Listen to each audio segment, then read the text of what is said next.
Good morning, Radhe Radhe. तो मोर देवर कि छोटी करानी है तो मोरी देवर जी गुडू कराई जो जब एडी छोटी करी नी तो बाल रखे नी को छोटी वे तोड़ तोड़ बाल तोड़ इतना खोचे जोर जोर देखो थे भी है।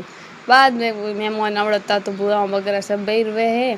पस में हाँ धो दिया कपड़ा हैंगर कपड़ा धोने बाद में बार बैठा था हैंग बर्तन बीजा देखता कितना गमी आए कितना सही हुआ हैंग गिण गिना रखता कि विकंद हुई आवड़ा होता। तो बाद में ए बेटा बर्तन बेड़ा करे अजे आया कौन टेंट वाला तो बचा ले तो बाद में आगे टोगड़ी तो मैं उन्हें दी टोगड़ी वास्ते रोटी रोटी देने बाद में रोटी देन पच मैं करी पूरी सफाई क्योंकि कचरो बिगड़ो तो गौंडरी सही रखनी बाकी सब सही कर दियो। बस कमरे में घी ई कमरे में थोड़ा ठीक करना है। देखो है गुलाब जामुन पड़ी है कि नहीं खाना है तो आ जाओ।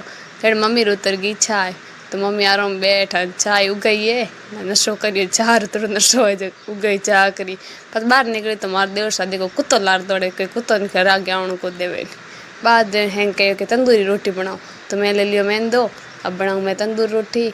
मार देवर सा बैठा पाए चमचो फेरे पनीर में तो बन गई है सब्जी भी गई रोटी बन गई तो मैं जीमो खानो जी में लेना आगे कपड़ा उकूड़ा कपड़ा लान होट दिया तो पाक सेव देख ली तुम्हें हो थोड़ी सेव छोल दो सेव छोलन खाई जब मम्मी कह दियो पापा वास्ते चाय बनानी तो 3 बज गई थी तो चाय बनाई। चाय बनाने के बाद पापा चाय पीन देखो बार गया परा आंधी घनी बजे आज तो।